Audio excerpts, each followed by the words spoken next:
মাদাগাস্কারে টানা জেনজি বিক্ষোভের মুখে ভেঙে দেওয়া হলো দেশটির সরকার। বিদ্যুৎ ও পানি সংকট নিয়ে চলমান সহিংসতায় প্রাণ হারিয়েছেন অন্তত 22 জন, আহত হয়েছেন শতাধিক মানুষ। রাজধানী আন্তানারিভো সহ বিভিন্ন শহরে টানা আন্দোলনে রাস্তায় নেমে আসে হাজারো তরুণ। জীবনযাত্রার অবনতি, লোডশেডিং ও পানির তীব্র সংকটে ক্ষুব্ধ জনগণ জাতীয় সঙ্গীত গেয়ে শহরের কেন্দ্রে অগ্রসর হয়। তবে পুলিশ টিয়ার গ্যাস ও রাবার বুলেট ছুড়ে তাদের ছত্রভঙ্গ করে। বিক্ষোভের ঢেউ সামাল দিতে পারবে কিনা মাদাগাস্কার সরকার, এখন তাই নিয়ে প্রশ্ন উঠেছে। পরিস্থিতি নিয়ন্ত্রণে আনতে রাজধানীতে সকাল সন্ধ্যা কারফিউ জারি করা হয়েছে। ইতোমধ্যে সুপারমার্কেট, ব্যাংক ও কয়েকজন রাজনীতিবিদের বাড়িতে লুটপাট ও হামলার খবর পাওয়া গেছে।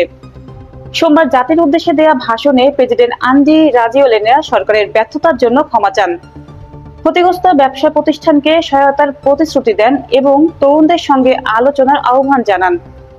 রাজিওলেনা বলেন, জনগণের রোষ আমি বুঝতে পারছি। বিদ্যুৎ ও পানির অভাবে যে দুর্ভোগ তৈরি হয়েছে তা আমরা উপলব্ধি করছি। জাতিসংঘ জানিয়েছে, নিহতদের মধ্যে সাধারণ মানুষও রয়েছেন। কেউ নিরাপত্তা বাহিনীর গুলিতে, আবার কেউ লুটপাট ও গ্যাং সহিংসতায় প্রাণ হারান। তবে এসব তথ্য গুজব দাবি করে অস্বীকার করছে মাদাগাস্কারের সরকার। বিশ্লেষকরা বলছেন, পুনর্নির্বাচনের পর এটি প্রেসিডেন্ট রাজিওলেনার সবচেয়ে বড় রাজনৈতিক চ্যালেঞ্জ।